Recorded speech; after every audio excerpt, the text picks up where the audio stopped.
Segnali di apertura dell'Unione Europea, ammessi sforamenti del patto di stabilità. Lanci e Luca Zaia si mobilitano per ottenere i soldi da Roma. È di Monza ed è stato assicurato alla giustizia il rapinatore che ha seminato la paura in Corso del Popolo a Mestre. 150 pattinatori riuniti a Marghera per il campionato provinciale di corsa su pista. Sul podio anche campionesse italiane ed europee. Benvenuti a questa edizione della TG di Televenezia. In apertura una notizia che i veneti attendevano da tempo. L'Unione Europea ha aperto agli sforamenti del patto di stabilità. Finalmente dunque una buona notizia che dovrebbe, speriamo, portare un po' di ottimismo tra le aziende venete che vantano crediti verso lo Stato e che sono sull'orlo del fallimento. Una decisione che ora viene messa nelle mani del governo italiano. La scelta di sbloccare quei 70 miliardi di euro accantonati con il patto di stabilità, la cui assenza sta distruggendo il tessuto economico del Paese, spetta infatti al nuovo governo. Sull'apertura dell'Unione Europea per lo sblocco delle risorse del patto di stabilità è intervenuto anche Giuseppe Bortolussi, segretario della CGIA di Mestre. Per consentire lo sblocco, ha detto, è necessario un provvedimento d'urgenza che soltanto il nuovo governo ha il potere di fare, perché quello attualmente in carica ha soltanto il potere per gli affari correnti. Il governatore del Veneto, Luca Zaia, ha dichiarato di essere pronto ad organizzare una falange macedone contro Roma. Soltanto la Regione Veneto ha 1 miliardo e 300 mila euro bloccati, che diventano poi 2 se si pensa ai fondi degli altri enti, ha detto proprio oggi Zaia, che ha invitato i parlamentari veneti a creare una lobby in difesa della Regione Veneto a Roma. Il sollievo portato dalla notizia però non impedisce alla CGIA di Mestre di interrogarsi sul governo Monti, che non è riuscito finora ad ottenere lo sblocco, a differenza della Spagna, che ha invece ottenuto il via libera ancora nei giorni scorsi per pagare 27 miliardi alle imprese.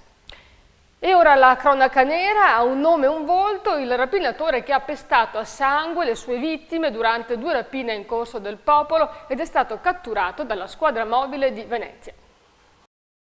Brutale, manesco, fulmineo, ha preso a pugni le sue vittime e seminato la paura in Corso del Popolo sabato sera e ora ha un volto e un nome. Si chiama Lucio Massimo Benelli, ha 46 anni e risiede a Monza. È il rapinatore che a distanza di 24 ore e di qualche decina di metri ha messo a segno 2 colpi ed è stato fermato dalla squadra mobile di Venezia e riconosciuto dai testimoni. Il 16 marzo scorso il malvivente ha aggredito il titolare della ferramenta al Corso, procurandogli ferite guaribili in 20 giorni e scappando con 500 euro. Domenica sera ci ha riprovato con il bar Tivoli, gestito da un cittadino cinese in piazza Barche. È entrato alle 9, ha ordinato un caffè e quando è rimasto solo nel locale ha cominciato a minacciare il gestore cinese e a chiedergli l'incasso. È bastato un attimo di esitazione e sono partiti i pugni, riuscendo ad arraffare 300 euro. Ora è sottoposto a fermo giudiziario. E continuano le polemiche sul villaggio Sinti di Favaro Veneto. Questa volta è la smobilitazione del campo e l'annuncio che saranno date case popolari a 10 nuclei familiari di Sinti ad infiammare gli animi. Vediamo. Monta la polemica sulla smobilitazione del villaggio Sinti. L'annuncio che saranno assegnate case popolari a 10 famiglie del campo di Favaro ha provocato la dura reazione della Lega e il consigliere comunale Alessandro Vianello ha presentato un'interpellanza in cui ha chiesto se l'amministrazione comunale andrà a verificare il reale reddito e il patrimonio delle famiglie Sinti prima di dare loro un alloggio e se saranno inserite nelle graduatorie. I toni delle richieste rivelano lo scetticismo da parte del partito del Carroccio riguardo la volontà della giunta di Orsoni di rispettare le regole a cui si attengono tutti i veneziani. Del resto l'assessore ai servizi sociali Sandro Simeonato ha spiegato che è diventato urgente sgombrare il villaggio dopo il pestaggio violentissimo a cui i Braidic hanno sottoposto alla fine di febbraio una ragazza, Udorovic. E dunque l'amministrazione potrebbe saltare l'iter della graduatoria per l'assegnazione delle case. Simeonato ha spiegato che il processo di spostamento sarà però graduale. C'è poi il progetto di destinare gli spazi rimasti vuoti ad associazioni di volontariato o a magazzino per risparmiare il canone di affitto di altri locali ora occupati. E ora una notizia che riguarda 2 infermiere del consultorio pediatrico dell'ASL 13 di Milano che avevano sbagliato a somministrare il vaccino a Ilaria, una bambina di appena 2 anni e mezzo. Ieri sono comparse davanti al giudice monocratico di Mestre, Saranatto, per rispondere di lesioni colpose. Il magistrato ha rinviato il processo al prossimo 8 luglio per sentire i testimoni. Secondo l'accusa, alla piccola Ilaria, invece che impartire il vaccino contro la meningite, che nel dicembre 2007 aveva colpito in alcune scuole del Trevigiano, le avevano somministrato il Varivax, il vaccino contro la varicella, che Ilaria aveva fatto poco più di un mese prima. E ora il lavoro. Nel 2014 l'isola di Sacca Sessola diventerà un albergo di lusso, oltre 220 le camere di cui disporrà la struttura e oltre un centinaio i posti di lavoro previsti. Buone notizie per il settore alberghiero di Venezia. Saranno creati nuovi posti di lavoro grazie ad un hotel sull'isola di Sacca Sessola, che nel 2014 sarà la sede dell'albergo di lusso JW Marriott. È arrivata infatti da pochi giorni l'annuncio ufficiale che ne prevede la costruzione.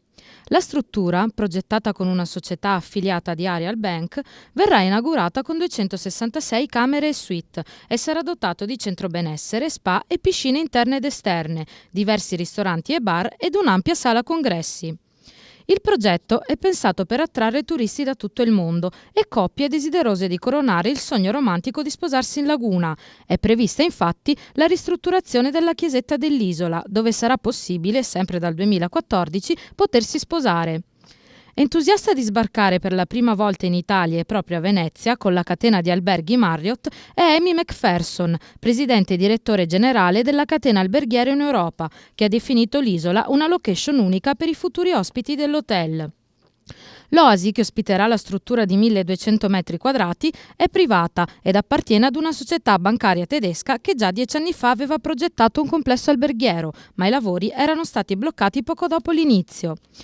L'isola, che si è formata nel 1860 dall'accumulo dei fanghi dragati nei canali, è stata negli ultimi 2 secoli sede di ospedali ed è una delle più grandi isole della laguna veneziana, con i suoi 40 ettari di giardini ed uliveti. L'isola vanta una posizione strategica perché sarà raggiungibile con 15 minuti di barca da Piazza San Marco. Va male invece per gli operatori dell'ARPAV, ossia l'Agenzia regionale per l'ambiente, che si stanno mobilitando contro i tagli della regione. Questa volta lo spending review mette a rischio le sedi periferiche. Operatori ARPAV mobilitati incroceranno le braccia il 21 marzo per scongiurare il taglio delle sedi distaccate annunciato dalla regione. La giunta di Zaia prevede un taglio che ammonta questa volta al 20% e la chiusura delle sedi, che si vedranno costrette a ridurre l'attività, comporterà meno posti di lavoro. Il personale ARPAV, che ammonta ad 1 migliaio di addetti, mette in guardia dal taglio, perché questo potrebbe significare la riduzione dei servizi. Si parla di un drastico ridimensionamento infatti delle attrezzature dei laboratori e dei servizi sul territorio. La grande mobilitazione, indetta dai sindacati CGIL, CISL e UIL, si terrà presso la sede principale dell'agenzia a Vicenza. Il taglio è stato deciso dalla giunta di Palazzo Balbi all'interno delle operazioni di spending review volute dal governo. Si tratta dell'ennesimo duro colpo per ARPAV, che da anni opera sul territorio veneto, una tra le regioni più industrializzate d'Italia, per assicurare la tutela dell'ambiente e monitorare attraverso azioni e interventi preventivi la qualità di aria, acqua e suolo, oltre che occuparsi degli interventi di controllo periodico su bonifiche, radioattività, campi elettromagnetici e sicurezza sul territorio, collaborando all'occorrenza con le forze dell'ordine e la protezione civile per garantire un buon livello di salute pubblica. E ancora un'altra notizia riguardante l'ARPAV, porte aperte dell'Agenzia per la Settimana dell'Ambiente. Sabato 23 e domenica 24 marzo il centro meteo di Teolo darà la possibilità a chi lo desidera di visitare la stazione di rilevamento. Per prenotare la visita basta iscriversi sul sito www.arpa.veneto.it. E continuiamo ancora con il lavoro. Nello stabilimento di Mira della multinazionale Benckiser sono stati scongiurati i licenziamenti, almeno per ora, ma dalla cassa integrazione ordinaria a rotazione gli operai passeranno a quella straordinaria per 1 anno. Scongiurati i licenziamenti alla Reckitt Benckiser di Mira, tirano un sospiro di sollievo gli operai dello stabilimento. È stato infatti firmato l'accordo per la cassa integrazione straordinaria a rotazione per 190 dei 220 lavoratori. Confindustria e sindacati, che si dichiarano soddisfatti, hanno siglato ieri in provincia l'accordo con i manager dell'azienda produttrice di detersivi leader in Europa. Massimo Meneghetti, segretario generale della CISL Venezia, lancia però un monito all'azienda. Non devono esserci lavoratori di serie A e di serie B. L'impegno del sindacato è di supervisionare la corretta e funzionale rotazione di tutti i dipendenti, con il dovuto addestramento per chi era occupato nei reparti chiusi a fine dello scorso anno. Un accordo che arriva dopo mesi di trattative e posti di lavoro a rischio ed è stato approvato qualche settimana fa anche dall'Assemblea dei lavoratori. La cassa integrazione straordinaria prende il posto di quella ordinaria a rotazione per i 190 dipendenti e la sospensione interesserà un massimo di 51 lavoratori a volta, che l'azienda dichiara come esuberi. Significa che gli operai hanno evitato il licenziamento per un anno, una bella notizia che però nasconde un risvolto meno felice. Infatti i dirigenti dell'ex Miralanza mirano ad arrivare nell'arco di un anno a riequilibrare l'organico attraverso mobilità, dimissioni concordate e riqualificazione di alcuni reparti. La crisi ha investito l'azienda già nel marzo dell'anno scorso, quando erano state annunciate 81 esuberi, e per evitare la chiusura la Benckiser aveva optato per la dismissione dei reparti per la produzione di detersivi in polvere, che registravano vendite in forte calo, per puntare su nuovi prodotti di nicchia come le gel caps, immesse nel mercato con successo nel 2011. Grazie all'azione dei sindacati durante lo scorso anno non ci sono stati licenziamenti, ma i dipendenti sono stati divisi tra cassa integrazione ordinaria e progetti di mobilità. Soluzione che non si è rivelata sufficiente per salvare l'azienda dalla crisi finanziaria, ma l'accordo siglato ieri, almeno per ora, soddisfa dirigenti, lavoratori e sindacati. E grane sindacali per Auchan e Panorama, che hanno deciso di tenere aperto il lunedì di Pasquetta per scongiurare il calo delle vendite. Dura la presa di posizione dei sindacati che hanno chiesto un incontro. Non sarà l'unico Auchan a tenere aperto a Pasquetta. Anche Panorama decide di adeguarsi alla normativa sulle liberalizzazioni e, come aveva già fatto lo scorso anno, terrà le porte aperte per l'intera giornata. Se l'apertura per il lunedì dell'Angelo è ormai ufficiale, rimangono in dubbio il 25 aprile e il 1 maggio, per i quali la direzione, ci tiene a precisare il direttore Alain Mestre, non ha ancora preso decisioni definitive. Dura la reazione dei sindacati, che si mobilitano e incontreranno i dirigenti di Panorama domani sera. Lamentano infatti troppa indecisione da parte dei dirigenti della grande distribuzione. Le decisioni prese all'ultimo e di settimana in settimana danneggiano i lavoratori, precisa Roberta Gatto di Filkmans CGL, poiché in questo modo i dipendenti non possono programmare le giornate di riposo. A Mestre la tendenza è quella di scongiurare la crisi delle vendite e il calo delle entrate tenendo le porte aperte il più possibile. Infatti i lavoratori di Auchan e Panorama non saranno gli unici a rinunciare ai picnic pasquali in via Don Tosatto. Anche Pittarello e Obi sembrano propendere per l'apertura durante le festività. In linea invece con le direttive delle associazioni sindacali, Valle Center di Marcon rimarrà chiuso per Pasquetta e per il 1 maggio e terrà aperto solamente il 25 aprile, garantendo il meritato riposo a cassiere e commessi per almeno 2 delle 3 festività. Simile è l'intenzione del centro Le Barche, che terrà chiuso a Pasquetta, ma ha annunciato le serrande alzate per il 25 aprile e durante la festa dei lavoratori. A spingere il centro Le Barche a chiudere nel periodo pasquale non è stata soltanto la crisi delle vendite, ma anche la mancanza di intrattenimento che attiri le persone in centro città. Lo denuncia Francesco Giusto, direttore del Grande Magazzino, che parla di un centro sempre più spopolato e vuoto nelle ore serali e accusa l'amministrazione comunale di non fare abbastanza per attirare i cittadini. Senza eventi ed intrattenimenti, Piazza Ferretto e le zone limitrofe si svuotano, con conseguenze devastanti per gli esercizi commerciali, che registrano vendite in continuo calo. Intanto il centro Valle Center di Marcon, che avete sentito, rispetterà invece la pausa pasquale. Arrivano le selezioni per i giovani per il Festival Show 2013. Il 24 marzo ospiterà una tappa di questo festival, che è il famoso spettacolo itinerante per la selezione dei giovani talenti. E non ospita soltanto i grandi nomi della musica italiana, ma investe anche sui talenti emergenti che faticano a trovare visibilità. Per l'edizione 2013 ha deciso di fissare una tappa del tour per la selezione dei giovani artisti all'interno della galleria del centro commerciale Valle Center. La manifestazione in programma avrà come ospiti d'onore il ballerino Etienne e Antonino, noto al pubblico per aver vinto un'edizione di Amici. E ora le notizie dall'area metropolitana. Continua lo scontro tra Wikipedia, l'enciclopedia online, e il sindaco di Campolongo. In rete Maniero, il boss della Mala del Brenta, è registrato come un autorevole esponente del mondo culturale del comune. Non si arrende il sindaco di Campolongo Alessandro Campalto, che da giorni ha iniziato una vera e propria lotta virtuale contro la famosa enciclopedia del web Wikipedia. È iniziata quindi la battaglia con l'enciclopedia virtuale del primo cittadino, che ha esortato il sito a togliere dalla sezione cultura del paese stesso il nome di Felice Maniero. L'uomo, che notoriamente ha seminato la paura nel Veneto, ha commesso rapine, colpi in banca e in uffici postali fin dagli anni '80 e compare come personaggio illustre nell'enciclopedia. Un'associazione di idee che ha fatto saltare sulla sedia il sindaco ed i suoi cittadini. Comprensiva quindi la richiesta che il sindaco sta portando avanti ormai da giorni, ma senza risultati. Su invito del primo cittadino, il sito web aveva tolto il nome dell'ex boss dalla pagina web di Campolongo, accontentando così sembra tutto il paese. Ma la pace è durata poco.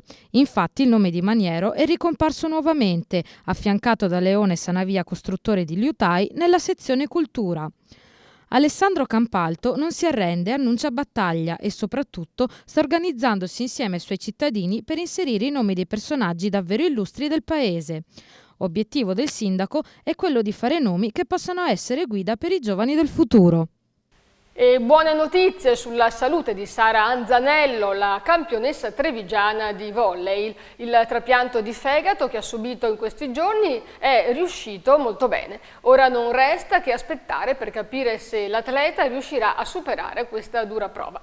La prognosi è comunque tuttora riservata. Dita incrociate dunque per Sara, la campionessa del mondo 2002 da mercoledì è ricoverata a Milano per una forma acuta di epatite e per salvarsi è stata sottoposta d'urgenza ad un trapianto di fegato. E ora una piccola pausa pubblicitaria, rimanete con noi.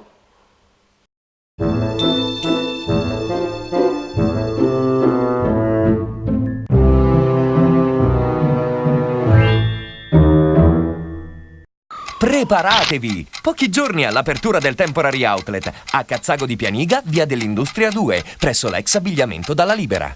Franco Oro Più.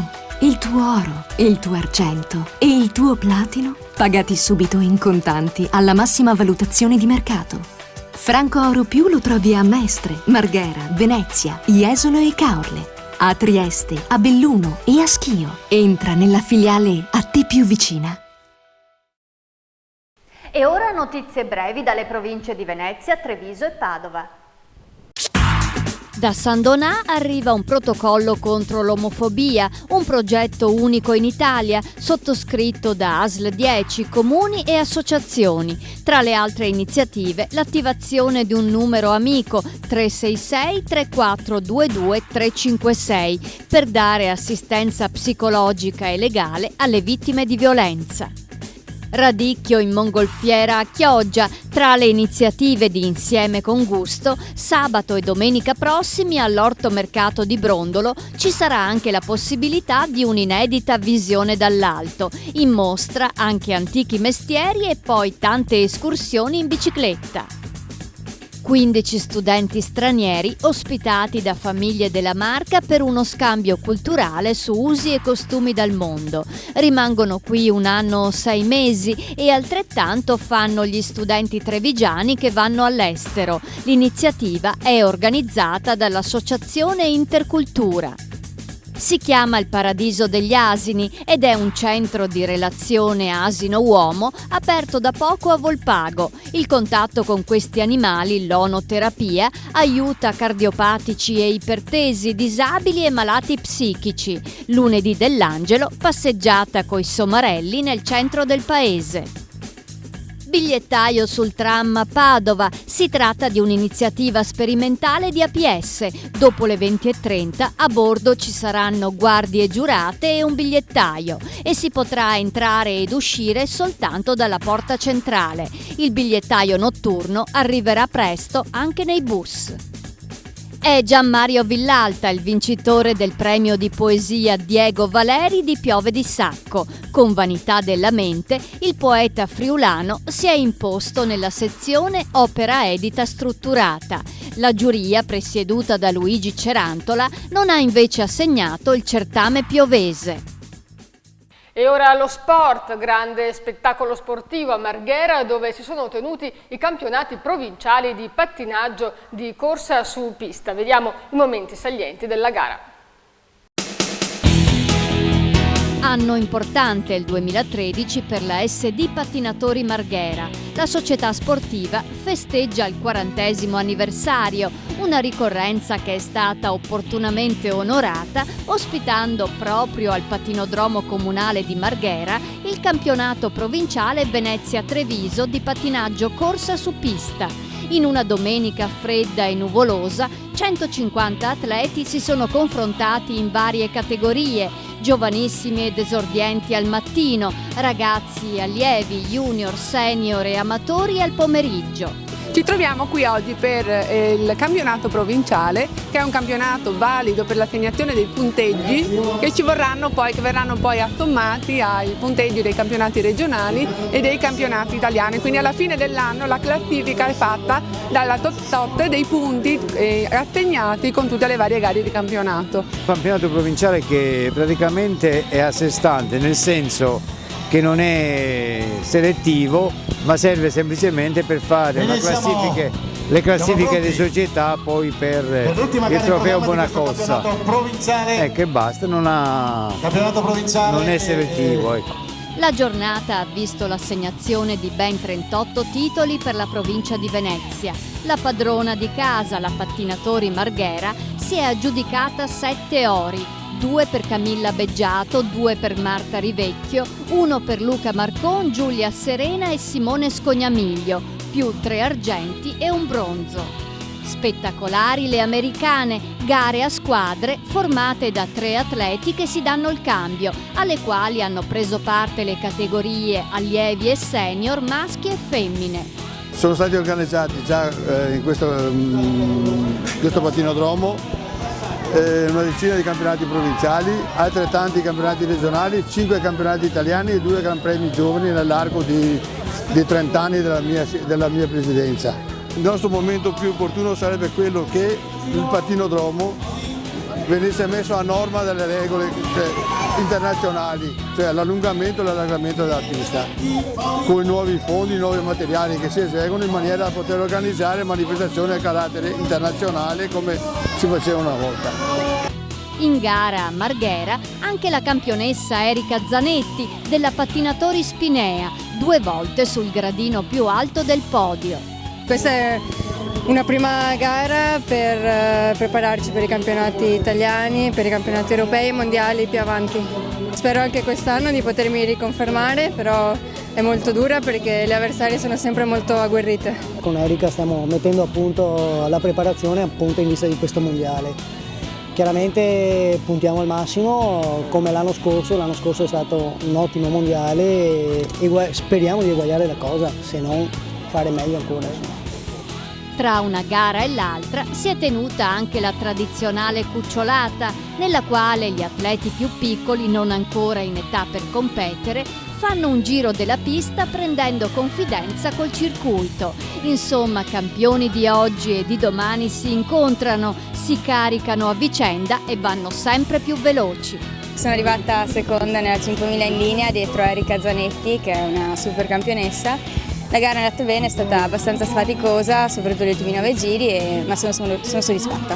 Adesso continuo a allenarmi, però dopo do spazio alla vita perché lavoro eccetera e non riesco a congiungere le due cose e allora lascio il posto a quelli più giovani. Uno sport molto completo e pieno di soddisfazioni nelle gare, comunque pieno di adrenalina, è molto importante anche per gli amici, per la situazione di tutti amici, niente scontri tra atleti.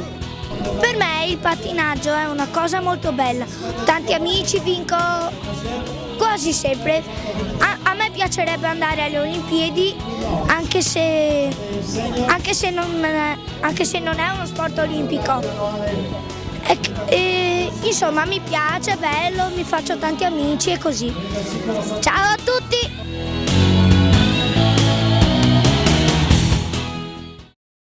Ed è arrivato il momento della rubrica Qui Redazione, siamo in collegamento con Tiziano Graziottino del Gazzettino di Venezia. Vediamo che cosa troveremo di approfondito domani sul quotidiano, qual è l'apertura che hanno scelto per domani. Pronto Tiziano? Ciao, so che sei in linea, allora su cosa stai lavorando?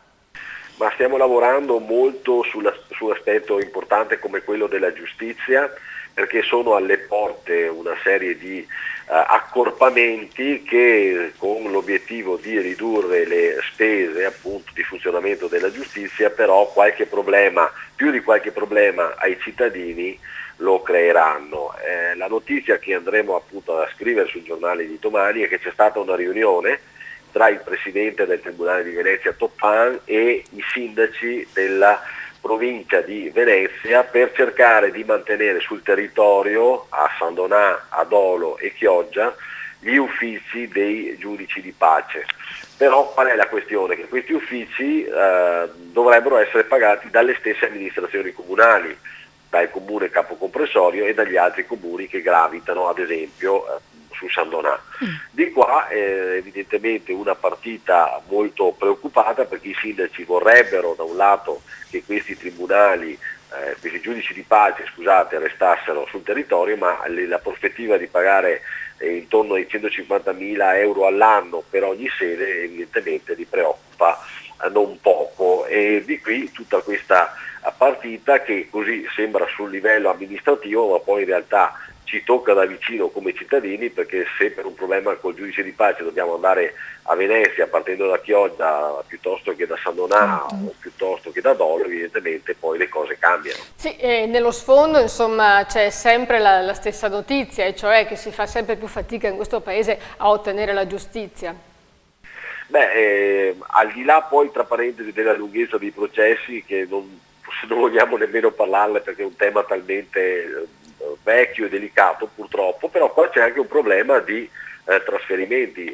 Sappiamo tutti che andare a Venezia, città bellissima ma ovviamente molto problematica, è una faticaccia, e succederà ad esempio non solo per i giudici di pace ma soprattutto per i tribunali, che dal prossimo 13 settembre saranno accorpati tutti a Venezia. Parliamo ovviamente di quelli della provincia, e quindi anche qua grandi disagi. Tra l'altro ci sono molte richieste di trasferimenti da parte del personale che gravitava sulle sedi diciamo locali, quindi a San Donà piuttosto che a Chioggia, e questo determinerà che una volta che dovesse esserci, come ci sarà, questa concentrazione di uffici a Venezia, il rischio è che non ci sia il personale e quindi di nuovo tantissimi fascicoli, tempi lunghi per la giustizia e purtroppo ulteriori problemi per i cittadini.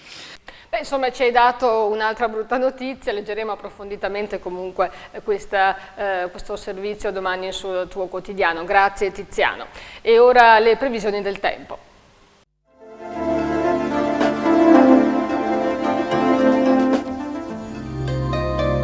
Il tempo fa i capricci, bello e brutto continuano ad alternarsi. Attenzione all'aria fredda e alle ultime gelate. Mercoledì 20 marzo, molto nuvoloso o coperto con precipitazioni di modesta entità nella seconda parte della giornata. Minime in aumento, massime in flessione, mare da poco mosso a mosso. Giovedì 21 marzo, sereno e soleggiato salvo addensamenti nelle prime ore, ma non piove, valori termici in rialzo compresi fra 6 e 16 gradi, mare da mosso a poco mosso. Venerdì 22 marzo, cielo in prevalenza soleggiato con poche nubi, temperature in lieve diminuzione. Sabato 23 marzo, variabile in peggioramento, con precipitazioni a partire dalla sera, minime in aumento, massime stazionarie.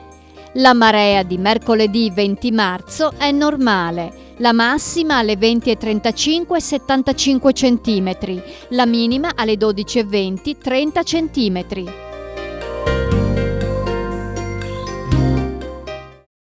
E prima di chiudere un annuncio: Televenezia premia chi si dà da fare, chi si inventa un lavoro nuovo e chi ha iniziato una nuova attività. È un contributo che questa emittente vuol dare in un momento così difficile per incoraggiare chi è senza lavoro e ha perso magari tutte le speranze. Fatevi conoscere, inviate una mail a marketing@televenezia.it o chiamatelo 041 93 15 14. Televenezia sorteggerà un vincitore che riceverà un premio in comunicazione del valore di 1.000 euro. E con questo è tutto, grazie per averci seguiti, per averci scelti, buon proseguimento, buona serata.